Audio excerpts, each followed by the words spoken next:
പ്രവാചകൻ സല്ലല്ലാഹു അലൈഹി വസല്ലമ തങ്ങൾ പറഞ്ഞു, അള്ളാഹുവിന്റെ പ്രവാചകൻ അവിടെ നിന്ന് പറഞ്ഞു തന്നു, 3 ഭർത്താക്കന്മാര് ഒരു കാലത്തും സ്വർഗത്തിൽ കിടക്കില്ല എന്ന് നബി മുഹമ്മദ് മുസ്തഫ സല്ലല്ലാഹു അലൈഹി വസല്ലം. അള്ളാഹുവിന്റെ പ്രവാചകൻ അവിടെ നിന്ന് പറയുകയാ, ലാ സലാസത്തുൻ സലാസത്തുൻ ലാ യദ്ഖുലൂനൽ ജന്നതി അബദാ. ഒരു കാലത്തും അള്ളാഹുവിന്റെ സ്വർഗത്തിൽ കടക്കാത്ത 3 വിഭാഗം ആൾക്കാരെ കുറിച്ചു, 3 വിഭാഗം ഭർത്താക്കന്മാരെ കുറിച്ചു നബി മുഹമ്മദ് മുസ്തഫ സല്ലല്ലാഹു അലൈഹി വസല്ലമ തങ്ങൾ പറഞ്ഞു, ഈ സദസ്സിലിരിക്കുന്ന ഭർത്താക്കന്മാരിൽ 3 പേര് ഒരു കാലത്തും സ്വർഗത്തിൽ കടക്കില്ല എന്ന് നബി മുഹമ്മദ് മുസ്തഫ. ഉറക്കെ പറഞ്ഞു നബി മുഹമ്മദ് മുസ്തഫ. എഴുന്നേക്ക് നബി മുഹമ്മദ് മുസ്തഫ. എഴുന്നേക്ക്, എല്ലാവരും എഴുന്നേക്ക് ഇൻഷാ അല്ലാഹ്. എഴുന്നേക്ക്. ബിസ്മില്ലാ. ഈ 3 ഭർത്താക്കന്മാർ ആരാ? പറ 3 സ്വലാത്ത്. സല്ലല്ലാഹു മുഹമ്മദ് സല്ലല്ലാഹു അലൈഹി വസല്ലം. പെണ്ണുങ്ങൾ എഴുന്നേക്ക്. സല്ലല്ലാഹു അലാ മുഹമ്മദ് സല്ലല്ലാഹു അലൈഹി വസല്ലം. അല്ലാഹുമ്മ സല്ലി അലാ മുഹമ്മദ് യാ റബ്ബി സല്ലി അലൈഹി വസല്ലം. അല്ലാഹു സ്വീകരിക്കുമാറാകട്ടെ. പ്രവാചകൻ സല്ലല്ലാഹു അലൈഹി വസല്ലം തങ്ങൾ പറഞ്ഞു, 3 ഭർത്താക്കന്മാർ ഒരു കാലത്തും സ്വർഗത്തിൽ കടക്കൂല. അല്ലാഹു നമ്മളെ കാത്തുരക്ഷിക്കുമാറാകട്ടെ. ഉറക്ക അല്ലാഹു നമ്മളെ കാത്തുരക്ഷിക്കുമാറാകട്ടെ. ഉറക്കപ്പറ അല്ലാഹു നമ്മളെ കാത്തുരക്ഷിക്കുമാറാകട്ടെ. എൻ്റെ പ്രിയമുള്ള സഹോദരങ്ങളെ, പ്രവാചകൻ അവിടെ നിന്ന് പറഞ്ഞു തരുന്ന ഒന്ന്. ബക്കറ്റ് എടുക്കാൻ സമയമായോ? ബക്കറ്റ് എടുക്കൽ. അൽഹംദുലില്ലാ. സംഘാടകർ ബക്കറ്റുമായിട്ട് നിങ്ങളുടെ മുന്നിലേക്ക് കടന്നു വരുന്നു. സംഘാടകർ ബക്കറ്റുമായിട്ട് നിങ്ങളുടെ മുന്നിലേക്ക് കടന്നു വരുമ്പോൾ മനസ്സിൽ കടന്നു വരേണ്ടത് പ്രവാചകന്റെ ഒരു ഹദീസ. അള്ളാഹുവിന്റെ പ്രവാചകൻ സല്ലല്ലാഹു അലൈഹി വസല്ലമ തങ്ങളുടെ ഒരു ഹദീസ് നിന്റെ മനസ്സിലേക്ക് കടന്നു വരണം. ആ ഹദീസ് നിന്റെ മനസ്സിലേക്ക് കടന്നു വരണം. എന്താ പ്രവാചകൻ പറഞ്ഞത്? അള്ളാഹുവിന്റെ റസൂല് ഒരിക്കലും കള്ളം പറയാത്ത നബി മുഹമ്മദ് മുസ്തഫ സല്ലല്ലാഹു അലൈഹി വസല്ലമ തങ്ങൾ പറഞ്ഞത് എന്തെന്നറിയുമോ? അസ്സദഖത്തു റദ്ദുൽ ബലാ. വിപത്തുകളെ സദഖ തട്ടി മാറ്റുമെന്ന് നബി മുഹമ്മദ് മുസ്തഫ സല്ലല്ലാഹു അലൈഹി വസല്ലമ തങ്ങൾ പറയുമ്പോ ബക്കറ്റുമായ സംഘാടകർ മുന്നിലേക്ക് കടന്നു വരികയാ. എഴുന്നേറ്റ് ഓടേണ്ടവർക്ക് എഴുന്നേറ്റ് ഓടാ, ഉറക്കം നടിക്കുന്നവർക്ക് ഉറക്കം നടിക്കാ, തലതാഴ്ത്തി നിൽക്കുന്നവർക്ക് തലതാഴ്ത്തി നിൽക്കാ. പക്ഷേ മനസ്സറിഞ്ഞുകൊണ്ടൊരു സദഖ കൊടുത്താ, വാപ്പാ ക്യാൻസർ എന്ന് പറയുന്ന മാരക രോഗത്തിനെ കുറിച്ച് നിനക്കറിയുമല്ലോ. അല്ലാഹുവേ, ഇന്നിവിടേക്ക് വഅദിന് വരുമ്പോഴും കാഞ്ഞങ്ങാട് ഹോസ്പിറ്റലിൽ കിടക്കുന്ന 5 നേരം നിസ്കരിക്കുന്ന പടച്ചവനെ ഒരു പിതാവിനെ കണ്ടിട്ടാണ് കടന്നു വരുന്നത്. ക്യാൻസർ എന്ന് പറയുന്ന മാരകമായ രോഗമുണ്ടല്ലോ. അല്ലാഹുവേ, തന്റെ ശരീരം മുഴുവനും അല്ലാഹുവേ പടർന്ന് പന്തലിച്ചിരിക്കുകയാ. പച്ചവെള്ളം പോലും കുടിക്കാൻ കഴിയുന്നില്ല. അല്ലാഹുവേ, ഒരേ ഒരു കിടപ്പാട് ഒന്ന് വളയുക പോലും ചെയ്യുന്നില്ല. പടച്ചവനെ, 2 ആഴ്ചകൾക്ക് മുമ്പ് ഞാൻ ആ പിതാവിനെ കാണാൻ പോയി. ആ സമയത്തും എന്റെ കയ്യിൽ ഇങ്ങനെ പിടിച്ചിട്ട് ഹസ്ബുനല്ലാഹു നിഅമൽ വകീൽ നിഅമൽ മൗലാ വ നിഅമൻ നസീർ. പടച്ചവരെ എന്ന് പറഞ്ഞുകൊണ്ട് എന്റെ കയ്യിൽ പിടിച്ചു ദുആ ചെയ്യണേ എന്ന് പറഞ്ഞ മനുഷ്യരാ. അല്ലാഹുവേ, പച്ചവെള്ളം പോലും ഇറക്കാൻ കഴിയാതെ എപ്പോഴാണെന്നറിയില്ല മരണം ഇങ്ങനെ പടച്ചവനെ പ്രതീക്ഷിച്ചുകൊണ്ട് എല്ലാ മക്കളും തന്റെ പിതാവിന്റെ അവസ്ഥ കണ്ട് കരഞ്ഞുകൊണ്ടിരിക്കുന്ന കാഴ്ച കണ്ടിട്ട് വന്നതാ. മോനെ, അറിഞ്ഞില്ലടാ പൊന്നുമോര്. പടച്ചവനെ, നിനക്കറിയുമോ അങ്ങനെ ഏതെങ്കിലും ഒരു രോഗത്തിന്റെ അണുക്കൾ നിന്റെ ശരീരത്തിലുണ്ടോ എന്ന് നിനക്ക് തിരിച്ചറിയാൻ കഴിയുമോ? സമ്പാദിച്ചത് മുഴുവനും വിറ്റ് ചികിത്സിച്ചാലും മാറാത്ത രോഗങ്ങള്, കിടന്ന കിടപ്പിൽ കിടന്ന് മലമൂത്ര വിസർജനം നടത്തുന്ന രോഗികളെ കാണുന്നവരാ. പടച്ചവനെ, കിഡ്നി തകരുന്ന രോഗം ഇന്ന് വല്ലാതെ പടർന്നുകൊണ്ടിരിക്കുകയാ. പടച്ചവനെ, ഡയാലിസിസ് ചെയ്യുന്ന എത്രയോ രോഗികളെ കാണുന്നവരാ. എന്തേ പെങ്ങളെ ചിന്തിക്കാത്തത്? എന്തേ പെങ്ങളെ ചിന്തിക്കാത്തത്? ഇന്ന് നല്ല കാര്യങ്ങൾക്ക് ചോദിച്ചാ കൊടുക്കാൻ നിന്റെ കയ്യിലില്ലല്ലോ. അവസാനം കിഡ്നി തകർന്നിട്ട് വീടിന്റെ അകത്ത് കിടക്കുമ്പോ 30-40 ലക്ഷം രൂപ കൊടുത്തിട്ട് എനിക്ക് ആരെങ്കിലും കിഡ്നി തരുമോ എന്ന് തെണ്ടുന്നവരെ കാണുന്നവരാ. നല്ല കാര്യങ്ങൾക്ക് ചോദിച്ചാ കൊടുക്കൂല. അവസാനം തകർന്നു കിടക്കുമ്പോ 25 ലക്ഷം തരാ, 30 ലക്ഷം തരാ, ആരെങ്കിലും എനിക്ക് ഒരു കിഡ്നി തരുമോ എന്ന് യാചിക്കുന്നവരെ കാണുന്നവരാ. അല്ലാഹു അങ്ങനെ ഒരു ഗതി നിനക്ക് തരൂല. 25-30 കൊടുക്കണ്ട. നിന്റെ കയ്യിലുള്ളതിൽ പടച്ച റബ്ബ് തന്നതിൽ നിന്ന് ഒരൽപ്പം കൊടുത്താ അസ്സദഖത്തു റദ്ദുൽ ബലാ.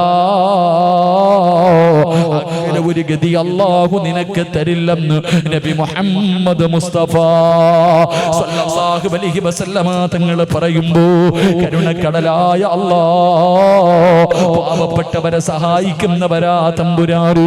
ഒരു നേരത്തെ അന്നത്തിന് വകയില്ലാത്തവർ, ഒരു നേരം മരുന്ന് വാങ്ങാനില്ലാത്തവർ, കിടക്കാൻ ഒരു കൂരയില്ലാത്ത പാവപ്പെട്ടവരുടെ കണ്ണുനീരപ്പുന്ന മക്കളാല്ലോ. ആരെല്ലാം മനസ്സറിഞ്ഞുകൊണ്ടൊരു സദഖ കൊടുക്കുന്നു. ഇവരെ നീ കൈവിടല്ലേ അല്ലാ, ഇവരെ നീ കൈവിടല്ലേ അല്ലാ. ഇവരുടെ ജീവിതത്തിൽ ഖൈറും ബറക്കത്തും ഐശ്വര്യവും നൽകണേ അല്ലാ. ഈ സദഖ അതിനൊരു സബബാക്കണേ റബ്ബേ. അല്ലാഹു സ്വീകരിക്കുമാറാകട്ടെ. മനസ്സറിഞ്ഞിട്ടൊരു സദഖ കൊടുക്ക്. ഇത് കൊടുത്താ നിനക്ക് എന്തെങ്കിലും രോഗം ഉണ്ടെങ്കിൽ അല്ലാഹ് മാറ്റിത്തരും. ഇന്ന് ചിലപ്പോ നീ ഒരു 10 ഇട്ടാ നിന്റെ രോഗം മാറും, ഒരു 50 രൂപ ഇട്ടാ നിന്റെ രോഗം മാറും. പക്ഷെ ഇടൂല, നീ കൈകെട്ടിയിരിക്കും. കിഡ്നി തകർന്നെന്ന് പറയുമ്പോ മാറ്റിവെക്ക 25 25 വീട് വിറ്റിട്ടാണെങ്കിൽ നീ അതിന് തയ്യാറാകും. നിനക്ക് അല്ലാഹു അങ്ങനെ ഒരു ഗതി തരൂല. അല്ലാഹു നമ്മളെ കാത്തിരക്ഷിക്കുമാറാകട്ടെ. ഉറക്കെ അല്ലാഹു നമ്മളെ കാത്തിരക്ഷിക്കുമാറാകട്ടെ. അല്ലാഹുവെ, ആരെല്ലാം മനസ്സറിഞ്ഞുകൊണ്ടൊരു സദഖ കൊടുക്കുന്നു, പടച്ചവൻ ഇവരുടെ ജീവിതത്തിൽ ഖൈറും ബർക്കത്തും ഐശ്വര്യവും നീ നൽകിയതിൽ മുഴുവനിലും ബർക്കത്ത് നീ നൽകി അനുഗ്രഹിക്കണേ തമ്പുരാനെ. അല്ലാഹു നമുക്ക് ബർക്കത്ത് നൽകുമാറാകട്ടെ. അല്ലാഹു നമുക്ക് ബർക്കത്ത് നൽകുമാറാകട്ടെ. പ്രവാചകൻ സല്ലല്ലാഹു അലൈഹി വസല്ലമ തങ്ങൾ പറഞ്ഞു, 4 കാര്യങ്ങൾ ആരെങ്കിലും തന്റെ ജീവിതത്തിൽ സൂക്ഷിച്ചാൽ ഒരു കാലത്തും അല്ലാഹു അവന് ദാരിദ്ര്യം കൊടുക്കില്ല എന്ന് നബി മുഹമ്മദ് മുസ്തഫ. ഉറക്കെ നബി മുഹമ്മദ് മുസ്തഫ. 4 കാര്യങ്ങൾ ഞാൻ നിങ്ങൾക്ക് പറഞ്ഞു തരാം. ഈ 4 കാര്യം പടന്നയിൽ ഒരുമിച്ച് കൂടിയ നിങ്ങൾ ആരെങ്കിലും നിങ്ങളുടെ ജീവിതത്തിൽ സൂക്ഷിച്ചാൽ മരിക്കുന്ന കാലം വരെ ഒരുത്തന്റെ മുന്നിലും പോയിട്ട് എൻ്റെ മക്കളെ കെട്ടിക്കാൻ പൈസയില്ല, വീട് വെക്കാൻ പൈസയില്ല, മരുന്ന് വാങ്ങാൻ പൈസയില്ല, എന്തെങ്കിലും തരണേ എന്ന് പറഞ്ഞ് യാചിക്കേണ്ട ഒരു ഗതികേട് അല്ലാഹു നിനക്ക് തരില്ല എന്ന് നബി മുഹമ്മദ് മുസ്തഫ. ഉറക്കെ നബി മുഹമ്മദ് മുസ്തഫ സ്വല്ലല്ലാഹു. ഒരു 4 കാര്യം ഞാൻ പറഞ്ഞുതരാം ഉസ്താദെ, നിസാരമായ 4 കാര്യങ്ങൾ. ഈ 4 കാര്യം ഇന്ന് മുതൽ സൂക്ഷിക്കാമെന്ന് നിയ്യത്ത് ചെയ്യുന്നവർ കൈപൊക്ക്. നിനക്ക് അല്ലാഹു ഒരു കാലത്തും ദാരിദ്ര്യം തരൂല. കൈപൊക്ക്. മനസ്സുള്ളവൻ പൊക്കിയാൽ മതി, എല്ലാത്തവൻ പൊക്കണ്ട. നിനക്ക് ദാരിദ്ര്യം വേണമെങ്കിൽ നീ പൊക്കാതിരുന്നു. ഇൻഷാ അല്ലാഹ്. വേണ്ടവർ കൈപൊക്ക്, വേണ്ടവർ കൈപൊക്ക്. റസൂലുള്ളാഹി തങ്ങൾ പറഞ്ഞ ഹദീസ. താല്പര്യമുണ്ടോ? എന്താ പെണ്ണുങ്ങളെ വേണോ? നിനക്ക് ബറക്കത്ത് വേണോ? അല്ലാഹു ഒരു കാലത്തും ഒരുത്തന്റെ മുന്നിലും പോയിട്ട് ശരീരം വിറ്റിട്ട് ജീവിക്കേണ്ട ഗതികേട് നിനക്ക് തരൂല. പിരിവെടുത്തിട്ട് കുടുംബത്തെ പോറ്റേണ്ട ഒരു അവസ്ഥ അല്ലാഹു നിനക്ക് തരില്ല എന്ന് നബി മുഹമ്മദ് മുസ്തഫ. ആഗ്രഹമുള്ളവർ കൈപൊക്ക്. ഇന്ന് മുതൽ സൂക്ഷിക്കാം. ഇന്ന് മുതൽ താല്പര്യം ഉണ്ടെങ്കിൽ പൊക്ക്. അല്ലാഹു ബർക്കത്ത് ചെയ്യുമാറാകട്ടെ. അല്ലാഹു ബർക്കത്ത് ചെയ്യുമാറാകട്ടെ. ഉറക്കപ്പറ. ചിലപ്പോൾ നീ ഒറ്റ ആമീന്റെ പേര് രക്ഷപ്പെട്ടു പോകും. അല്ലാഹു ബർക്കത്ത് ചെയ്യുമാറാകട്ടെ. അല്ലാഹു ബർക്കത്ത് ചെയ്യുമാറാകട്ടെ. ഇൻഷാ അല്ലാഹ് ചെയ്തൂടെ? ഇതിപ്പോ നിങ്ങൾക്ക് മടുത്തു തുടങ്ങിയ നിർത്തണോ? നിങ്ങളുടെ ഇരിപ്പ് കണ്ടപ്പോൾ ഞാനെന്തോ നിങ്ങളോട് എന്തോ ശത്രുത വെച്ചേക്കണവരെ, എന്നെ ഇങ്ങനെ കൊന്നു തിന്നാതിരിക്കണവരെ. നിർത്തണമെങ്കിൽ അത് പറഞ്ഞാൽ പോലെ. നിർത്തട്ടെ? വേണ്ട. അപ്പൊ 4 കാര്യം ഇൻഷാ അല്ലാഹ് സൂക്ഷിക്കോ. നിന്റെ നാവ് കൊണ്ട് ഒരു 3 സ്വലാത്ത് പറ. സ്വല്ലല്ലാഹു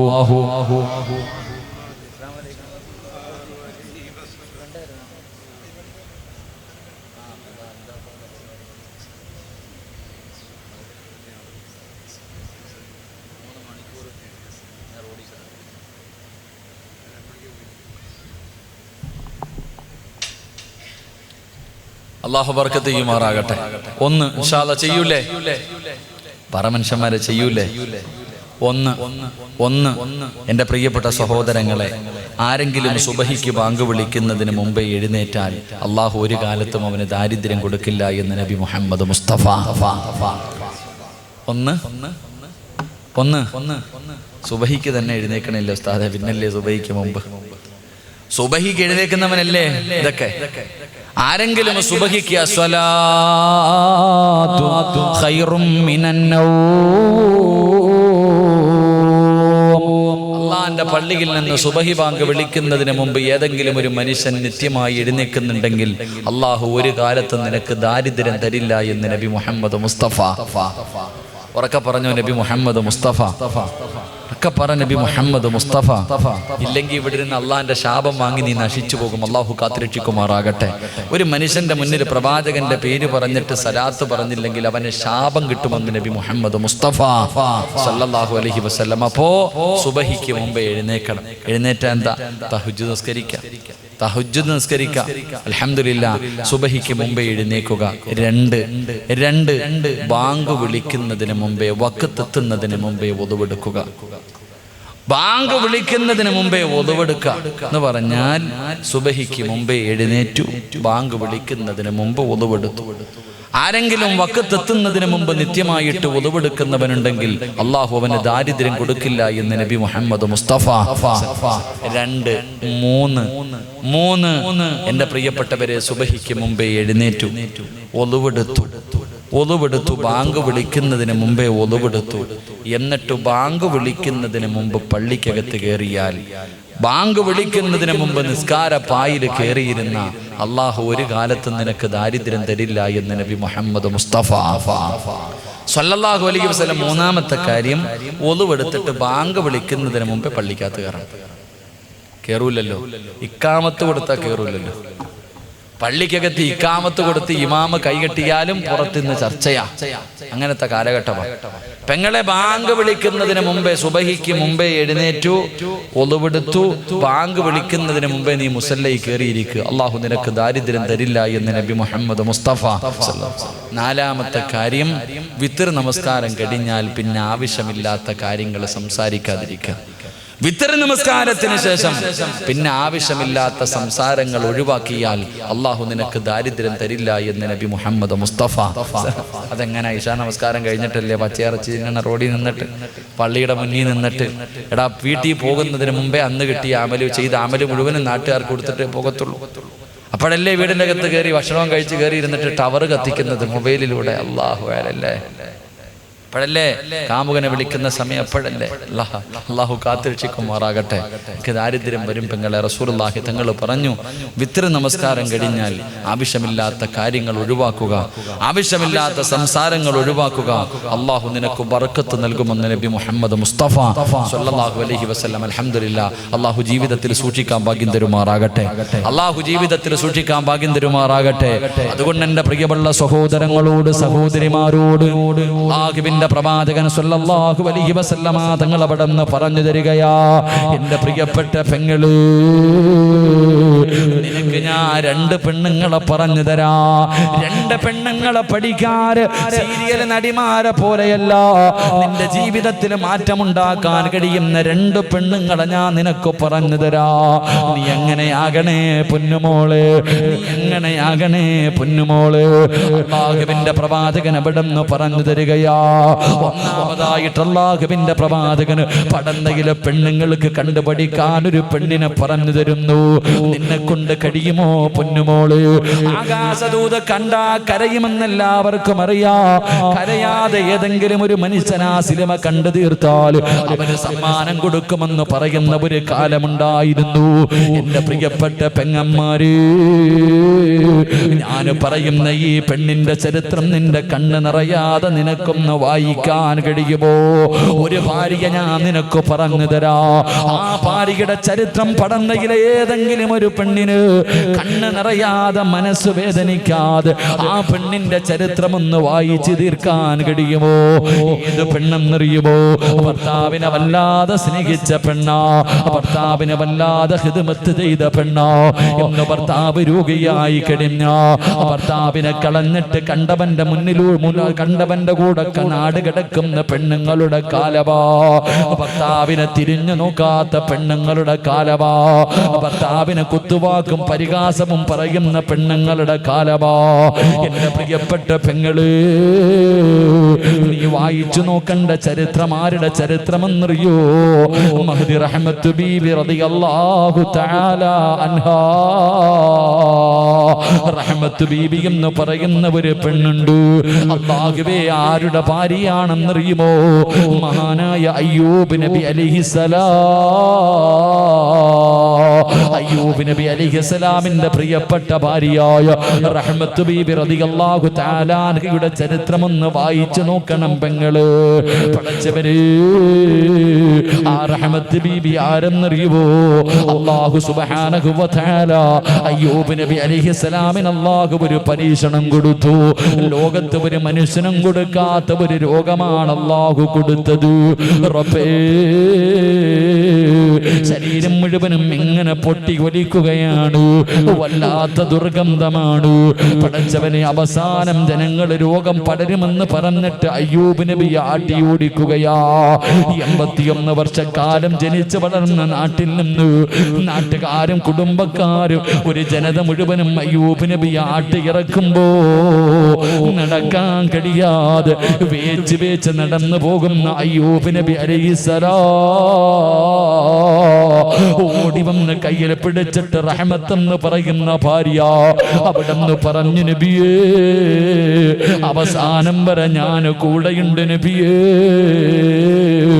ആര് കൈയൊടിഞ്ഞാലും ഞാൻ കൂടെയുണ്ട് നബിയേ. അയ്യൂബ് നബി അലൈഹിസ്സലാമിന്റെ കയ്യിൽ പിടിച്ചുകൊണ്ട് റഹ്മത്ത് ബീബി റളിയല്ലാഹു തആല നടക്കുകയാ.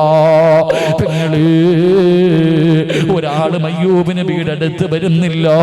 കാരണം വല്ലാത്ത ദുർഗന്ധമാണ്. നടക്കാൻ കഴിയുന്നില്ലോ. അയ്യൂബ് നബിയുടെ മാംസങ്ങൾ ഇങ്ങനെ ഇളകി താഴെ വീഴുകയാ. എല്ലുകൾ വെളിയിൽ കാണുകയാ. പടച്ചവനെ, റഹ്മത്ത് ബീബി ചെയ്തതെന്തെന്നറിയോ?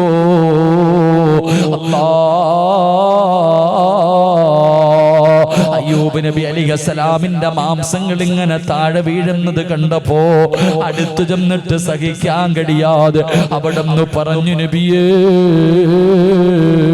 നിങ്ങൾ അല്ലാഹുവിന്റെ പ്രവാചകനാണല്ലോ. നിങ്ങൾ ദുആ ചെയ്താൽ അല്ലാഹു സ്വീകരിക്കുമല്ലോ.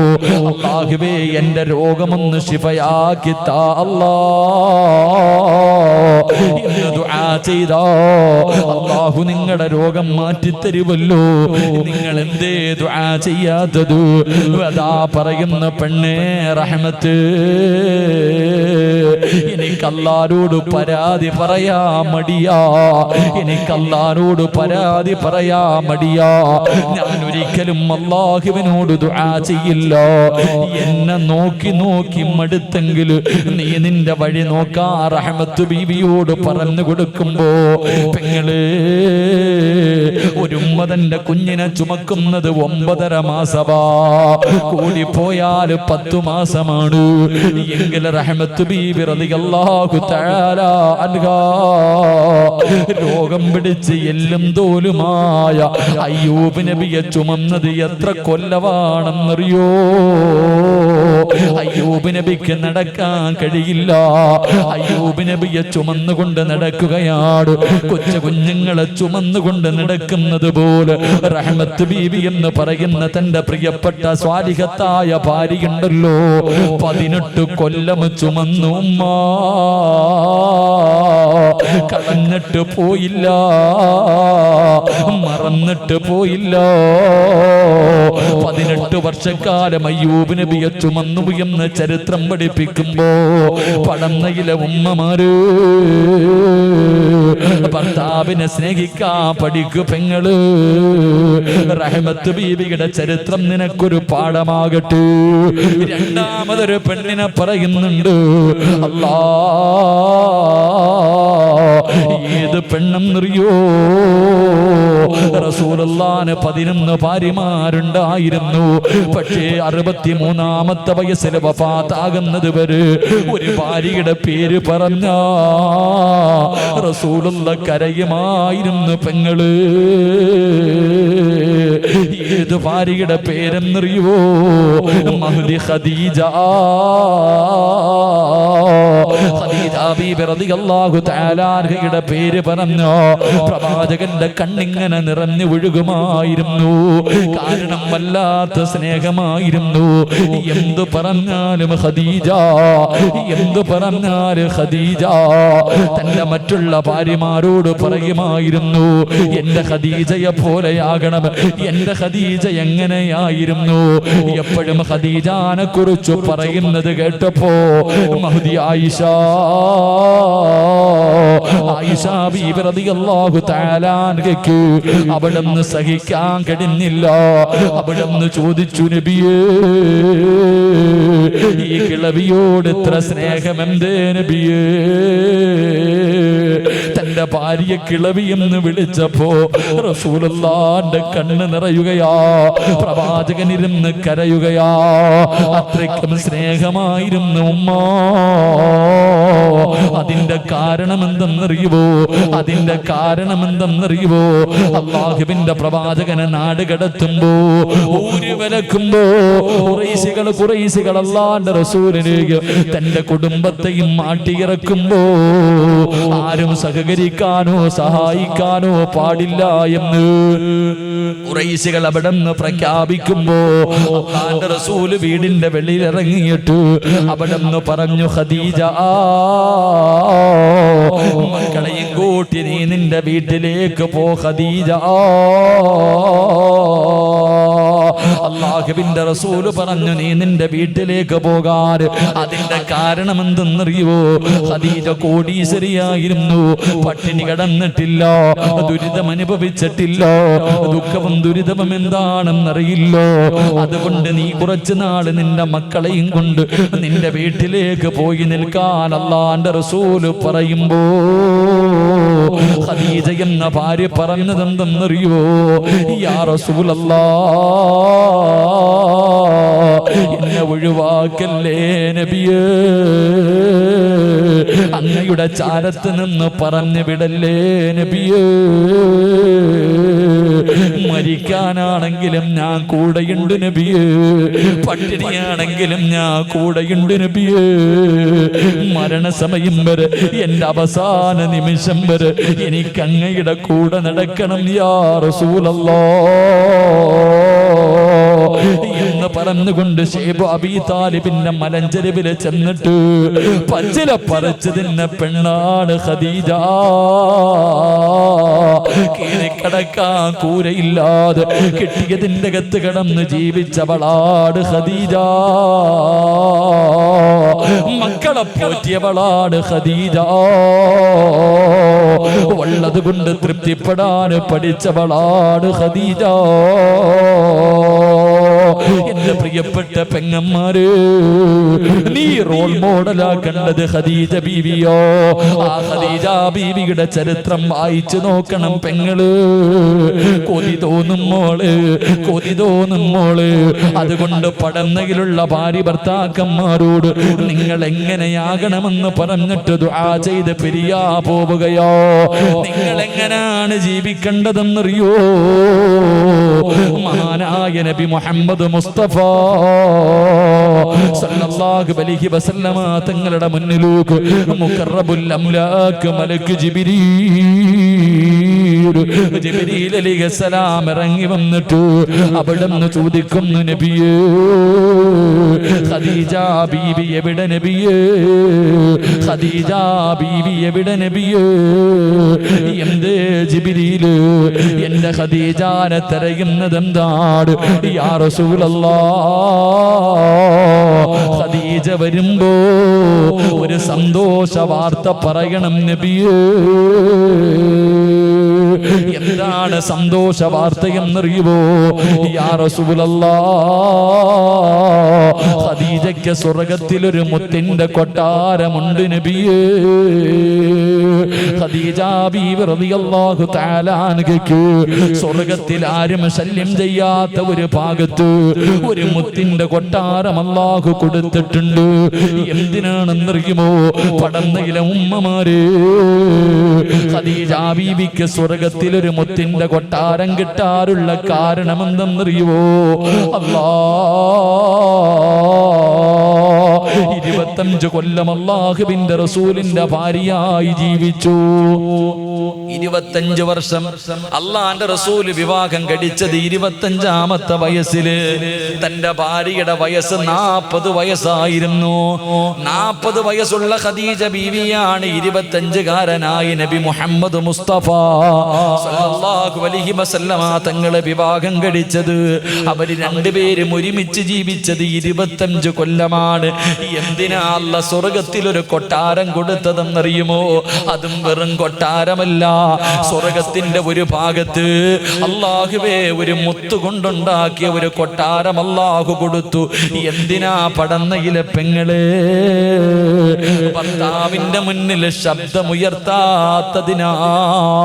25 കൊല്ലം അല്ലാഹുവിന്റെ റസൂലിന്റെ കൂടെ ജീവിച്ചിട്ട് ഒരിക്കൽ പോലും പ്രവാചകന്റെ മുന്നിൽ ശബ്ദമുയർത്തി സംസാരിച്ചിട്ടില്ല മഹദി ഖദീജ.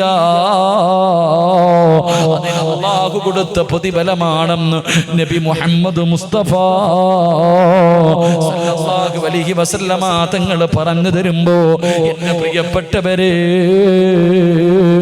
25 കൊല്ലം രണ്ടുപേരും ജീവിച്ചു. 65 വയസ്സായി. 65 വയസ്സായി ഖദീജ ബീവി റളിയല്ലാഹു തആല അൻഹാ കുളിച്ചൊരുങ്ങിയിട്ട് പുതുവസ്ത്രം ധരിച്ചിട്ട് 65 വയസ്സുള്ള ഉമ്മ കാത്തിരിക്കുകയാ. ഭർത്താവിന്റെ മണിയറയിൽ നിന്ന് മാറിക്കിടക്കുന്ന പടന്നയിലെ ഉമ്മയ്ക്കത് മനസ്സിലാകൂല. 65 വയസ്സുള്ള പടുവൃത്തയായ അല്ലാഹുവേ ഖദീജ ബീബി റളിയല്ലാഹു തആല അൻഹാ കുളിച്ചുരങ്ങിയിട്ട് പുതുവസ്ത്രം ധരിച്ചിട്ട് റസൂലുള്ളാഹിനെ കാത്തിരിക്കുകയാണ്. അതാ ലോകത്തിന്റെ നേതാവ് കടന്നു വന്നു, കഴിക്കാ ഭക്ഷണം കൊടുത്തു. എന്നിട്ട് അവസാനം പ്രവാചകന്റെ മടിത്തട്ടിൽ തലവെച്ച് കിടന്നിട്ട് ഖദീജ ബീബി റളിയല്ലാഹു തആല അൻഹാ അല്ലാഹുവിന്റെ റസൂലിന്റെ മുഖത്ത് നോക്കി ചിരിക്കുകയാ. എന്തേ ഖദീജ എന്നെ നോക്കിയിട്ട് ചിരിക്കുന്നത്? എന്തേ ഖദീജ? യാ റസൂലല്ലാഹ്, എന്തൊരു പ്രകാശമാണ് നബിയേ. അല്ലാഹുവിന്റെ റസൂൽ ചോദിച്ച്, 25 കൊല്ലം കൊണ്ട് കാണുന്നതല്ലേ ഖദീജ? അവസാനം എന്റെ പ്രിയപ്പെട്ട പടന്നയിലെ ഉമ്മ ഖദീജ ബീബി റളിയല്ലാഹു തആല അൻഹാ അല്ലാഹുവിന്റെ റസൂലിന്റെ കയ്യിൽ പിടിച്ചിട്ട്, നബിയേ, 25 കൊല്ലമായി ഞാൻ അങ്ങയുടെ കൂടെ ജീവിക്കുന്നുണ്ട്. അങ്ങയുടെ മനസ്സിന് വേദനയുണ്ടാക്കുന്ന എന്തെങ്കിലും ഈ 25 വർഷത്തിന്റെ ഇടയിൽ എന്റെ നാവിൽ നിന്ന് വന്നു പോയിട്ടുണ്ടെങ്കിൽ എനിക്കൊന്ന് പൊരുത്തപ്പെട്ട് തരണേ യാ റസൂലല്ലാഹ്. എനിക്ക് പോകാ സമയമായി നബിയേ. അല്ലാഹുവിന്റെ പ്രവാചകന്റെ കയ്യിൽ പിടിച്ചിട്ട് ഖദീജ ബീബി റളിയല്ലാഹു തആല അൻഹാ അവിടുന്ന് പൊരുത്തം ചോദിക്കുമ്പോ റസൂലുള്ളാഹ് കരയുകയാ. കൊച്ചുകുട്ടികൾ കരയുന്നത് പോലെ റസൂലുള്ളാഹ് തേങ്ങി തേങ്ങി കരയുകയാണ്. ഖദീജ പോവുകയാണോ? എന്നെ ഒറ്റയ്ക്കാക്കിയിട്ട് പോവുകയാണോ? എന്നോട് പൊരുത്തം ചോദിക്കല്ലേ ഖദീജ. പറയാനൊരു കുറ്റമില്ല, പറയാനൊരു ന്യൂനതയില്ല. അല്ലാഹുവിന്റെ പ്രവാചകൻ അവിടുന്ന് പറയുകയോ, 25 വർഷത്തിന്റെ ഇടയിൽ നിന്നെ കുറിച്ച് നല്ലതല്ലാതെ ഒന്നും പറയാനില്ല ഖദീജ. പറഞ്ഞത് തീരേണ്ട താമസമുണ്ടല്ലോ. ഖദീജ ബീബി റളിയല്ലാഹു തആല അൻഹ ചാടി എഴുന്നേറ്റിട്ട് അല്ലാഹുവിന്റെ പ്രവാചകനെ കെട്ടിപ്പിടിക്കുകയാ. അവിടുന്ന് ചുടുചുംബനം കൊടുക്കുകയാണ്. എന്നിട്ട് പ്രവാചകന്റെ ചെവിയിൽ ചോദിച്ചു, നബിയേ, എന്റെ ഭർത്താവാണല്ലോ, ഞാൻ പോവുകയാണ് നബിയേ. എനിക്കൊരു 3 ആഗ്രഹമുണ്ട്, സാധിച്ചു തരുമോ യാ റസൂലല്ലാഹ്? അല്ലാഹുവിന്റെ റസൂല് അവിടുന്ന് ചോദിച്ചു, ഖദീജ, നിന്റെ ആഗ്രഹം എന്താണ് ഖദീജ? നിന്റെ ആഗ്രഹം എന്താണ് ഖദീജ? യാ റസൂലല്ലാഹ്, ഞാൻ മരിച്ചാ എന്റെ മയ്യത്ത് നിങ്ങൾ കുളിപ്പിക്കണം നബിയേ. ഒരു ഭാര്യയുടെ അഭിലാഷമോ, ഒരു ഭാര്യ തന്റെ ഭർത്താവിനോട് വസിയത്ത് ചെയ്യുകയാ, ഞാൻ മരിച്ചാ നിങ്ങൾ വേണം എന്റെ മയ്യത്ത് കുളിപ്പിക്കാൻ. 2, യാ റസൂലല്ലാഹ്, എന്റെ മയ്യത്ത് പൊതിയേണ്ടത് നിങ്ങളാണ്. ആ മയ്യത്ത് പൊതിയുന്ന സമയത്ത് അങ്ങ് ധരിക്കുന്ന പുതപ്പുണ്ടല്ലോ, അങ്ങ് പുതയ്ക്കുന്ന പുതപ്പുണ്ടല്ലോ, എന്റെ കഫൻ തുണിക്കകത്ത് വെക്കണേ നബിയേ. 3ാമത്തെ അഭിലാഷം എന്തെന്നറിയോ? 6 അടി മണ്ണിന്റെ അകത്തേക്ക് എന്നെ ഇറക്കി വെക്കേണ്ടത് നിങ്ങളുടെ കൈ കൊണ്ടാണ്. യാ റസൂലല്ലാഹ്, അങ്ങയുടെ കൈ കൊണ്ട് വേണം എന്റെ ജനാസ ഇറക്കി വെക്കാ. പെങ്ങളെ, ലോകത്തോട് ഖദീജ യാത്ര പറഞ്ഞു. മയ്യത്ത് കുളിപ്പിച്ചത് അല്ലാഹുവിന്റെ പ്രവാചകനോ, അവിടുത്തെ ജനാസ കുളിപ്പിച്ചത് അല്ലാഹുവിന്റെ പ്രവാചകനോ. കഫൻ പുതിയ സമയമായപ്പോ എപ്പോഴും ധരിക്കുന്ന പുതപ്പെടുത്തിട്ട് ചുംബനം കൊടുത്തിട്ട് ഖദീജ ബീവിയെ കഫൻ പൊതിയുകയോ. അവസാനം നമസ്കാരം കഴിഞ്ഞു. 6 അടി മണ്ണിന്റെ അകത്ത് ജനാസ ഇറക്കി വെക്കുമ്പോ തന്റെ ഭാര്യയുടെ ജനാസ കൈകൊണ്ട് വാങ്ങി ഖബറിന്റെ അകത്ത് ഇറക്കി വെച്ചിട്ട് അല്ലാഹുവിന്റെ റസൂല് കരയുകയാ. കണ്ണിലൂടെ കണ്ണുനീരിങ്ങനെ ഒഴുകുകയാണ്. അതാ ഖദീജ ബീബി റളിയല്ലാഹു തആല അൻഹയുടെ ഖബറിന്റെ അകത്തിരുന്നിട്ട് പ്രവാചകനെ കരഞ്ഞു എന്ന് ചരിത്രം പറയുമ്പോ, പടന്നയിലെ ഉമ്മമാരെ, നീ ഖദീജയെ പോലെ ആകണോ, നീ ഖദീജയെ പോലെ ആകണോ, നീ റഹ്മത്ത് ബീവിയെ പോലെ ആകണോ. എന്റെ പ്രിയപ്പെട്ട സഹോദരാ, ഓരോ രാത്രി കിടക്കുമ്പോഴും നിന്റെ ഭാര്യയോട് പൊരുത്തം ചോദിക്കാതെ കിടക്കല്ലേ. കാരണം ഇന്നലെ കണ്ടവനെ ഇന്ന് കാണാത്ത ദുനിയാവാ. അതുകൊണ്ട് പെങ്ങള്, കുടുംബജീവിതത്തിന് സമാധാനം വേണോ, സന്തോഷം വേണോ, ആനന്ദമുള്ള ഒരു ജീവിതം വേണോ? പരസ്പരം മനസ്സിലാക്കി അല്ലാഹുവിന്റെ സ്വർഗത്തിന് വേണ്ടി ജീവിക്കു പെങ്ങള്. അല്ലാഹു അതിനുള്ള ഭാഗ്യം നൽകുമാറാകട്ടെ. അല്ലാഹു അതിനുള്ള ഭാഗ്യം നൽകി അനുഗ്രഹിക്കുമാറാകട്ടെ. അതുകൊണ്ട് എൻ്റെ പ്രിയമുള്ള സഹോദരങ്ങൾ, എല്ലാവരും എഴുന്നേക്ക്. 11 മണി കഴിഞ്ഞു. ബാ, ബിസ്മില്ലാ. ഇനി ഒരൊറ്റ 3 ആയത്ത് പഠിക്കാം, ദുആ ചെയ്ത് പിരിയാം. എഴുന്നേറ്റ് വാ, എല്ലാവരും മുന്നിലേക്ക് വരണം ഇൻഷാ അല്ലാഹ്. ഓടേണ്ടവർ ഓടിക്കോ, വരേണ്ടവർ വന്നു. ഇങ്ങോട്ട് വാ, ഒന്നീ മുന്നോട്ട് വന്ന് നിൽക്കുക, അല്ലെങ്കിൽ പൊക്കോളി ഇൻഷാ അല്ലാഹ്. പെട്ടെന്ന് വാ, അൽഹംദുലില്ലാ. വാ, ഇങ്ങോട്ട് വാ, എനിക്ക് കാണാനാ. നാളെ പടന്ന പള്ളിയുടെ ഖബർസ്ഥാനിലായിരിക്കും, ചിലപ്പോൾ കാണാൻ പറ്റൂല. വാ ഇൻഷാ അല്ലാഹ്. എല്ലാവരും എഴുന്നേറ്റ് വാ ഇൻഷാ അല്ലാഹ്. പെണ്ണുങ്ങളൊക്കെ എഴുന്നേക്ക്. വരി ഇൻഷാ അല്ലാഹ്. പുറത്ത് നിൽക്കുന്നവർ ഒന്നുകിൽ കയറി നിൽക്കുക, അല്ലെങ്കിൽ മാറി നിൽക്കുക, അല്ലെങ്കിൽ വീട്ടിൽ പോകുക. രണ്ടാലൊന്നും. ഒന്നീ മതിലിൻ്റെ അകത്ത് കയറി സ്വർഗത്തിൽ നിൽക്കുക, അല്ലെങ്കിൽ അവിടെ നിന്ന് മാറി നിൽക്കുക. രണ്ടാലൊന്ന് ചെയ്യും. അള്ളാഹു ബർക്കത്ത് ചെയ്യുമാറാകട്ടെ. ബാ ബാ ഇൻഷാ അല്ലാഹ്. ഇത്തിരി പ്രാണിയുണ്ട്, കുഴപ്പമില്ല കേട്ടോ. പ്രാണിയുണ്ട്, ഖബറിൻ്റെ അകത്ത് തന്നെ കാലുണ്ട്. അള്ളാഹു കാത്തിരക്ഷിക്കുമാറാകട്ടെ. ഇട്ടിങ്ങോട്ട് വാ ഇൻഷാ അല്ലാഹ്. എല്ലാവരും ഒന്ന് കാണാനാ, മുഖം കാണാനാ ഇൻഷാ അല്ലാഹ്. അൽഹംദുലില്ലാ. 3 സ്വലാത്ത്. സ്വല്ലല്ലാഹു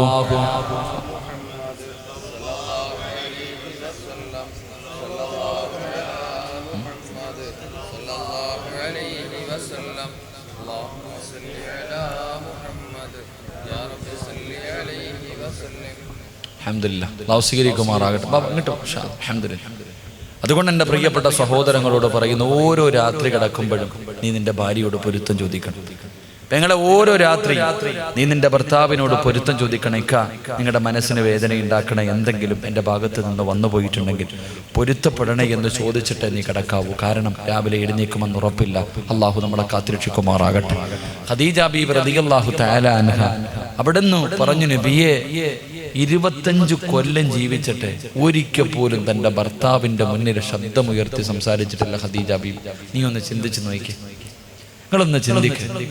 ഭർത്താവിൻ്റെ മുന്നിൽ നീ എന്തൊക്കെ സംസാരിക്കണ പോയിട്ട് എന്തൊക്കെ പറഞ്ഞിട്ടുണ്ട്. അള്ളാഹു പുറത്തുവരുമാറാകട്ടെ, അള്ളാഹു പുറത്തുവരുമാറാകട്ടെ. എൻ്റെ പ്രിയപ്പെട്ട സഹോദരങ്ങളെ, കഴിഞ്ഞ വർഷം നമ്മളെല്ലാവരും ഇവിടെ ഒരുമിച്ച് കൂടി. അൽഹംദുലില്ലാ, നിങ്ങളെല്ലാവരും മനസ്സറിഞ്ഞുകൊണ്ടൊരു സദക്ക കൊടുത്തു. ഒരു പാവപ്പെട്ട കുടുംബത്തിന് സാധാരണ വഅദിനാണ് നടത്തുന്നത്. പക്ഷേ വഅദൊന്ന് പിന്തിക്കേണ്ടി വന്നപ്പോൾ ഉസ്താദെ 6 ലക്ഷം രൂപ കടം വന്നാലും കുഴപ്പമില്ല എന്ന് പറഞ്ഞിട്ട് വലത് കൈ കൊണ്ട് കൊടുത്തത് ഇടത് കൈ അറിയാതെ ഈ ഹിദായത്തിൻ്റെ മക്കള് ഒരു പാവപ്പെട്ട കുടുംബത്തിന് മനോഹരമായി വിടും. അത് കണ്ടവരൊക്കെ പറഞ്ഞു മനോഹരം. അത് കണ്ടവരൊക്കെ പറഞ്ഞു എനിക്കും കാണണമെന്ന് ആഗ്രഹം ഉണ്ടായിരുന്നു, പക്ഷെ പറ്റിയില്ല. അല്ലാഹു സുബ്ഹാനഹു വ തആല നമ്മുടെ സ്വർഗ്ഗം, നമ്മുടെ ഖബർ അല്ലാഹു മനോഹരമാക്കി തരുമാറാകട്ടെ. 6 ലക്ഷം രൂപ കടമുണ്ട്. ഇത് നിങ്ങൾ കൊടുത്താലും കൊടുത്തില്ലെങ്കിലും അവരുടെ കയ്യിൽ നിന്നെങ്കിലും കൊടുത്തിട്ട് അത് വീടും. എൻ്റെ പ്രിയപ്പെട്ടവരെ, മനോഹരമായ ഒരു വീട് സമ്മാനിച്ചു. അൽഹംദുലില്ലാ, 6 ലക്ഷം രൂപ കടത്തിൽ നിൽക്കുമ്പോഴും ഹിദായത്തിന്റെ മക്കൾ നിങ്ങളുടെ മുന്നിലേക്ക് അവരുടെ ഉമ്മയ്ക്കോ അവരുടെ വാപ്പയ്ക്കോ അവരുടെ ഭാര്യമാർക്കോ കൂടപ്പുറപ്പുകൾക്കോ വേണ്ടിയല്ല, കഷ്ടപ്പെട്ട ഈ നാട്ടിലെ ഒരു പാപത്തിനൊരു കൂര വെച്ച് കൊടുത്തതിന്റെ കടം വീട്ടാൻ ഉസ്താദെ എന്തെങ്കിലും കിട്ടുമെങ്കിൽ ഒന്ന് വാങ്ങിത്തരുക എന്നവർ പറഞ്ഞിട്ടുണ്ട്. നിർബന്ധിത പിരിവിനും അവർ നിർബന്ധിച്ചിട്ടില്ല. എൻ്റെ പ്രിയപ്പെട്ടവരോട് ഞാനൊരു സദക്ക ചോദിക്കുകയാണ്. തരുന്നവർക്ക് തരാം, തരാതിരിക്കുന്നവർക്ക് തരാതിരിക്കാം. പെങ്ങളെ, നിന്റെ ശരീരത്ത് കിടക്കുന്ന ഒരു സ്വർണം നീ ഊരികെട്ടി പാവപ്പെട്ട പെണ്ണിന് വെച്ചു കൊടുത്ത വീടിന്റെ കടം വീട്ടി കൊടുത്ത അള്ളാഹു നിനക്ക് തരുന്ന പ്രതിഫലം ഞാൻ പറഞ്ഞു തരാം. നിനക്ക് ഞാൻ അള്ളാഹു തരുന്ന പ്രതിഫലം പറഞ്ഞു തരാം. അള്ളാഹു ഈമാൻ തരുമാറാകട്ടെ. അള്ളാഹു നമുക്ക് ഈമാൻ നൽകുമാറാകട്ടെ. ഈ ചരിത്രം കേട്ടിട്ട് നീ തീരുമാനിക്കൂ, ഊരി കൊടുക്കണോ വേണ്ടേ? നിന്റെ ശരീരത്ത് കിടക്കുന്ന ഒരു സ്വർണ്ണമോതിരം ഊരി കൊടുത്ത ആ പാവപ്പെട്ട കുടുംബത്തിന് വേണ്ടി വെച്ചുകൊടുത്ത വീടിന്റെ കടം വീട്ടുമെങ്കിൽ അള്ളാഹു നിനക്ക് തരുന്ന ഒരു പ്രതിഫലം ഞാൻ പറഞ്ഞു തരാം. ഒന്ന്, നീ മരിക്കുന്ന സമയം സ്വർഗം കണ്ടട്ടെ മരിക്കൂ എന്ന് നബി മുഹമ്മദ് മുസ്തഫ സല്ലല്ലാഹു അലൈഹി വസല്ലമ തങ്ങൾ പറഞ്ഞു. അള്ളാഹുവേ, ഈ പാവപ്പെട്ട സഹോദരിക്ക് വെച്ചുകൊടുത്തത് ഒരാളുടെ കയ്യിൽ നിന്ന് പൈസ കടം വാങ്ങിയിട്ട് 6 ലക്ഷം രൂപ തിരിച്ചു കൊടുക്കാനുണ്ട്. ഉസ്താദെ, ഞങ്ങളുമുണ്ട്.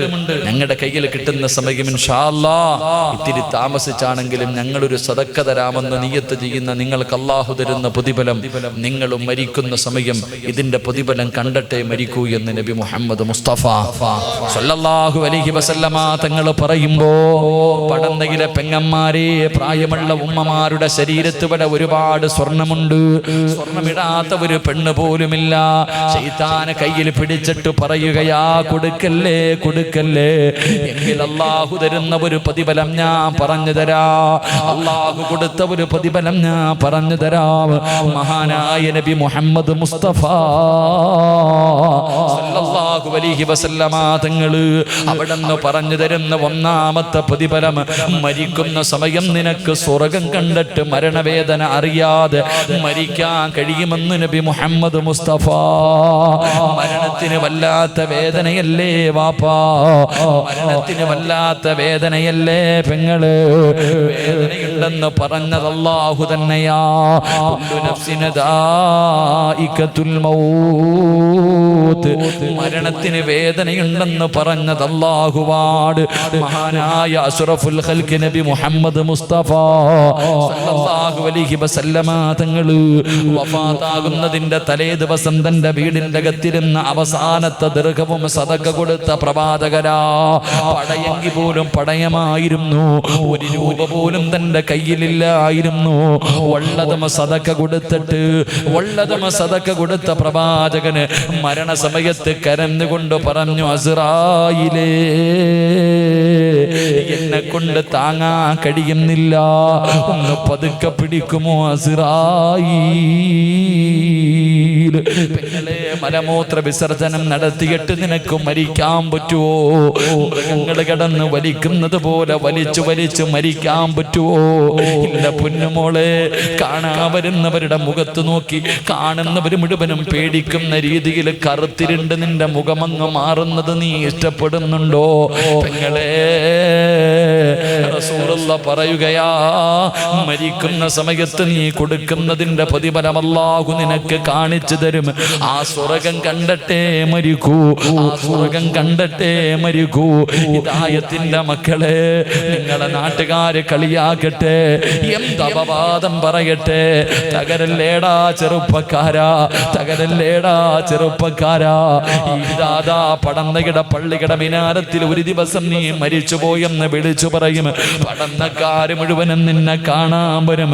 വെള്ളത്തുണിക്കകത്ത് കുളിപ്പിച്ച് വീടിന്റെ അകത്ത് പുതച്ച് കിടത്തിയിരിക്കുന്ന നിന്റെ മയ്യത്തിന്റെ മുന്നിലേക്ക് കടന്നു വന്നിട്ട്, പടച്ച റബ്ബേ, എല്ലാരും പോകുന്നുണ്ടല്ലോ, എല്ലാരും പോകുന്നുണ്ടല്ലോ, ഞാൻ പോയില്ലെങ്കിൽ നാട്ടുകാർ എന്തെങ്കിലും കരുതുമല്ലോ എന്ന് കരുതിയിട്ട് നിന്റെ പച്ചയിറച്ചി തിന്നവനും കാണാൻ വരുമടാ ചെറുപ്പക്കാരാ. വെള്ള തുണിയുടെ മുകളിൽ ഇങ്ങനെ കിടക്കുമ്പോ വരി വരിയായി നിന്നിട്ട് നിന്റെ വീടിന്റെ അകത്ത് കടന്നു വന്നിട്ട് മുഖത്തിട്ടിരിക്കുന്ന വെള്ളത്തുണി ഉയർത്തുമ്പോ നിന്റെ മുഖത്തെ പ്രകാശം കണ്ടിട്ട്, നിന്റെ മുഖത്തെ പുഞ്ചിരി കണ്ടിട്ട് അവൻ പോലും നിന്നെ കുറിച്ച് മോശമായി പറഞ്ഞ നാവ് കൊണ്ട് അവൻ പോലും ദുആ ചെയ്യും, അല്ലാഹ് എനിക്കും ഇങ്ങനെ ഒരു മരണം തരണേ അല്ലാഹ്. എന്തൊരു ചിരിയാ തമ്പുരാനെ, എന്തൊരു പ്രകാശമാ തമ്പുരാനെ. മോനെ, മരിച്ചു കിടക്കുമ്പോ ചിരിക്കാൻ കഴിയുമടാ പൊന്നു ചെറുപ്പക്കാരാ. അതുകൊണ്ട് പതറല്ലേ, തോറ്റു കൊടുക്കല്ലേ, പരാജയപ്പെട്ടു കൊടുക്കല്ലേ. പൊന്നു മോനെ, എന്ത് സംഭവിച്ചാലും അള്ളാന്റെ സഹായം നിങ്ങൾക്കുണ്ട്. റബ്ബ് കൈവിടൂല നിങ്ങള്. 12 വർഷക്കാലം നിങ്ങൾക്ക് ഇങ്ങനെ നിലനിൽക്കാൻ കഴിയുന്നത് നിങ്ങളുടെ കൂടെ പടച്ച റബ്ബുള്ളത് കൊണ്ടാ. എത്രയോ പാവപ്പെട്ടവരുടെ ദുആ ഉള്ളത് കൊണ്ടാ, എത്രയോ കുടുംബത്തിന്റെ പ്രാർത്ഥനയുള്ളത് കൊണ്ടാ. അതുകൊണ്ട് എന്റെ പ്രിയമുള്ളവരെ, ഒന്ന് മരിക്കുന്ന സമയത്ത് സ്വർഗം കണ്ടിട്ട് ചിരിച്ചുകൊണ്ട് കിടക്കാ. രണ്ടാമത്തെ പ്രതിഫലം കേട്ടോ, എന്തിനാടി കയ്യിൽ കിടക്കുന്ന സ്വർണ്ണമൂരികെട്ട് കൊടുക്കുന്നതെന്ന് ചോദിക്കുന്ന പെണ്ണുങ്ങളോട് പറഞ്ഞു കൊടുക്കാ, നിനക്ക് ഞാനൊരു ചരിത്രം പറഞ്ഞു തരാ. എഴുന്നേക്കുമ്മ ഇരുന്ന് കേക്കല്ല്. ഈ ചരിത്രം നീ എഴുന്നേറ്റ് നിന്ന് കേൾക്കേണ്ട ചരിത്രമോ, നിന്നെ പോലെ ജീവിച്ച ഒരു പെണ്ണിന്റെ ചരിത്രമോ? മഹാനായ നബി മുഹമ്മദ് മുസ്തഫ സല്ലല്ലാഹു അലൈഹി വസല്ലമ തങ്ങള് ഖദീജ ബീബി റളിയല്ലാഹു തആല അൻഹയുടെ ജനാസ ഖബറിന്റെ അകത്ത് ഇറക്കി വെച്ചു. ഖദീജ ബീബിയുടെ ജനാസ ഖബറിന്റെ അകത്ത് ഇറക്കി വെച്ചു. 3 കെട്ടുകളും അടിച്ചു മാറ്റി. റബ്ബേ, പ്രവാചകന്റെ കണ്ണിങ്ങനെ നിറഞ്ഞു ഒഴുകുന്നുണ്ട്. അല്ലാഹുവിന്റെ റസൂലിന്റെ കണ്ണുനീര് ഖദീജ ബീബിയുടെ കഫം തുണിയുടെ മുകളിലേക്ക് വീഴുന്നുണ്ട്. 25 കൊല്ലം താങ്ങും തണലുമായി നിന്നവളാണല്ലോ ഖദീജ. ചെറുപ്പക്കാരാ, മയ്യത്തിന്റെ കബളിന്റെ താഴെ ഒരു പിടി മണ്ണ് വാരിയിട്ട് നമ്മൾ വെക്കുമല്ലോ. പാപ്പാന്റെ കബളിന്റെ താഴെ വെച്ചില്ലേ, ഉമ്മയുടെ കബളിന്റെ താഴെ വെച്ചില്ലേ, കൂടപ്പറപ്പിന്റെ കബളിന്റെ താഴെ വെച്ചില്ലേ. ഏത് മയ്യത്ത് കൊണ്ട് കബറിന്റെ അകത്ത് വെച്ചാൽ ഒരു പിടി മണ്ണ് വാരിയിട്ട് കബളിന്റെ താഴെ വെക്കുമല്ലോ.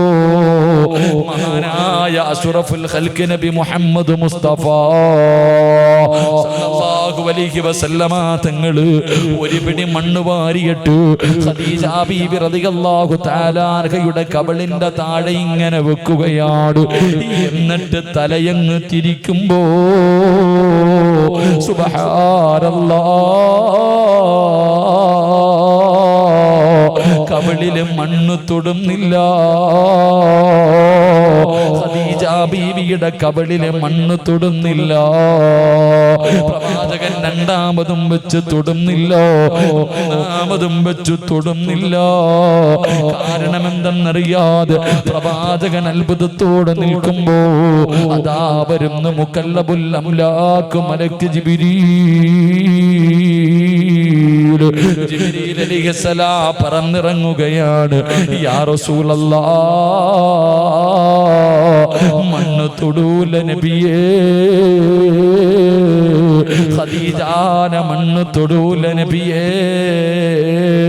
കാരണം എന്തേ ജിബ്രീൽ? എന്റെ ഭാര്യ മണ്ണ് തൊടാത്തതിന്റെ കാര്യം എന്തോ? യാ റസൂലല്ലാഹ്, ഒരുപാട് പണമുള്ളവളായിരുന്നു ഖദീജ, കോടീശ്വരന്റെ മകളായിരുന്നു ഖദീജ, എല്ലാ പാപങ്ങൾക്ക് കൊടുത്തവളാ, എല്ലാം അല്ലാഹുവിന്റെ ദീനിന് വേണ്ടി കൊടുത്തവളാ. ഖദീജ സദക്ക ചെയ്യുന്നവളായിരുന്നു, ഖദീജ ബീബി സദക്ക കൊടുക്കുന്നവളായിരുന്നു. അതുകൊണ്ട് മണ്ണ് തിന്നൂല നബിയേ. ചരിത്രം പറഞ്ഞു തരുമ്പോ പടന്നയിലെ ഉമ്മമാരെ, പടന്നയിലെ പെങ്ങന്മാര്, പടന്ന പള്ളിയുടെ കബർസാറിൽ നിന്നെ കൊണ്ട് കബറടക്കുമ്പോ മണ്ണ് തിന്നാതെ പുഴുത്ത് അളിയാതെ കബറിന്റെ അകത്ത് കിടക്കണമെന്ന് നിനക്ക് ആഗ്രഹമുണ്ടോ? അല്ലാ, ഖദീജ ബീബി കടന്നതുപോലെ കബറിന്റെ അകത്ത് കിടക്കടോ? മനസ്സറിഞ്ഞു കൊണ്ടൊരു പാവപ്പെട്ട കുടുംബത്തിന് വേണ്ടിയാ, അവര് കിടക്കുന്ന വീടിന്റെ കടമൊന്ന് വീട്ടുന്നതിന് വേണ്ടിയോ?